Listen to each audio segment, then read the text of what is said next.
നിലമ്പൂരിൽ UDF മികച്ച വിജയം നേടുമെന്ന് ലോക്പോൾ അഭിപ്രായ സർവേ ഫലം. വാശിയേറിയ പോരാട്ടം നടക്കുന്ന മണ്ഡലത്തിൽ ഓരോ പ്രസ്താവനയും പോരിന് മൂർച്ച കൂട്ടുന്നതിനിടെയാണ് പ്രീ പോൾ ഫലം പുറത്തുവിട്ടിരിക്കുന്നത്. LDF-ൽ നിന്ന് പുറത്തുവന്ന് മത്സരിക്കുന്ന PV അൻവറിന് ചലനം സൃഷ്ടിക്കാൻ സാധിക്കില്ല എന്നും സർവേയിൽ പറയുന്നുണ്ട്. ജൂൺ 19-നാണ് നിലമ്പൂർ ഉപതിരഞ്ഞെടുപ്പ്. ഇതിനൊപ്പം രാജ്യത്തെ വിവിധ നിയമസഭാ മണ്ഡലങ്ങളിൽ ഉപതിരഞ്ഞെടുപ്പ് നടക്കുന്നുമുണ്ട്. ഈ മണ്ഡലങ്ങളിലെ സർവേ ഫലങ്ങളും ലോക്പോൾ ഏജൻസി പുറത്തുവിട്ടിരിക്കുകയാണ്. ഇതിനൊപ്പമാണ് നിലമ്പൂർ പ്രീ പോൾ സർവേ ഫലം പരസ്യമാക്കിയിരിക്കുന്നത്. കോൺഗ്രസിനും UDF-നും ആത്മവിശ്വാസം പകരുന്ന ഫലമാണിത്. UDF-നു വേണ്ടി കോൺഗ്രസിലെ ആര്യാടൻ ഷൗക്കത്ത്, LDF-നു വേണ്ടി CPM-ലെ M സ്വരാജ്, BJP-ക്ക് വേണ്ടി മോഹൻ ജോർജ് എന്നിവരാണ് ജനവിധി തേടുന്നത്. കൂടാതെ സ്വതന്ത്രനായി മുൻ MLA PV അൻവർ, SDPI സ്ഥാനാർത്ഥി സാദിഖ് നടുത്തൊടി എന്നിവരാണ് മത്സര രംഗത്തുള്ള പ്രമുഖർ. ഇതിൽ UDF സ്ഥാനാർത്ഥി 48% വോട്ട് നേടി വിജയിക്കുമെന്നാണ് ലോക്പോൾ സർവേ ഫലം പറയുന്നത്. അതേസമയം ഇടതു സ്ഥാനാർത്ഥിക്ക് 37% വോട്ട് കിട്ടുമെന്നാണ് സർവേയിൽ പറയുന്നത്. അതായത് ആര്യാടൻ ഷൗക്കത്തിനേക്കാൾ 11% കുറവായിരിക്കും M സ്വരാജിന് കിട്ടുന്ന വോട്ടുകൾ എന്നർത്ഥം. BJP-ക്ക് വെറും 5% വോട്ടുകളെ നേടാൻ സാധിക്കൂ. PV അൻവർ BJP-ക്കും പിന്നിലായി 4% വോട്ട് കൊണ്ട് തൃപ്തിപ്പെടേണ്ടി വരും.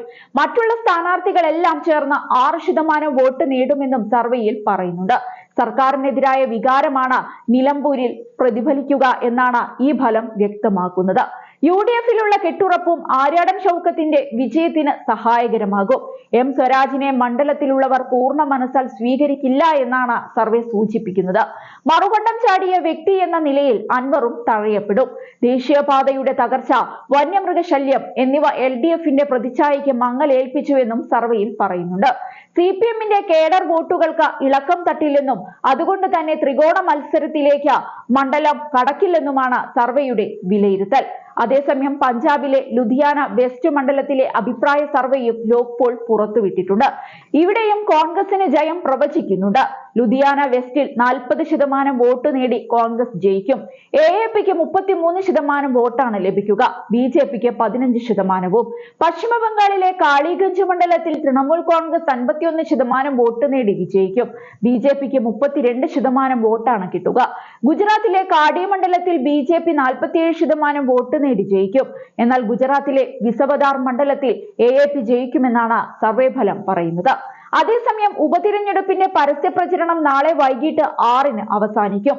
പ്രചരണ കാലയളവ് അവസാനിക്കുന്നതോടെ നിയമവിരുദ്ധമായ സംഘം ചേരൽ, പൊതുയോഗങ്ങൾ സംഘടിപ്പിക്കൽ, മൈക്ക് അനൗൺസ്മെന്റ്, ഇലക്ട്രോണിക് മാധ്യമങ്ങളിലൂടെ തിരഞ്ഞെടുപ്പ് സംബന്ധമായ കാര്യങ്ങളുടെ പ്രദർശനം, സംഗീത പരിപാടികളോ മറ്റു വിനോദ പരിപാടികളോ സംഘടിപ്പിച്ച് പ്രചരണം നടത്തൽ എന്നിവയ്ക്ക് വിലക്കുണ്ട്.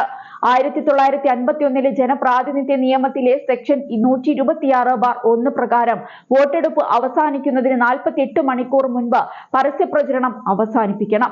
ഈ സമയം അവസാനിച്ച ഉടൻ പ്രചരണത്തിനായി പുറത്തുനിന്നെത്തിയ മുഴുവൻ രാഷ്ട്രീയ പ്രവർത്തകരും നേതാക്കളും മണ്ഡലം വിട്ടു പോകണമെന്നും ജില്ലാ തിരഞ്ഞെടുപ്പ് ഓഫീസറായ ജില്ലാ കലക്ടർ അറിയിച്ചിട്ടുണ്ട്.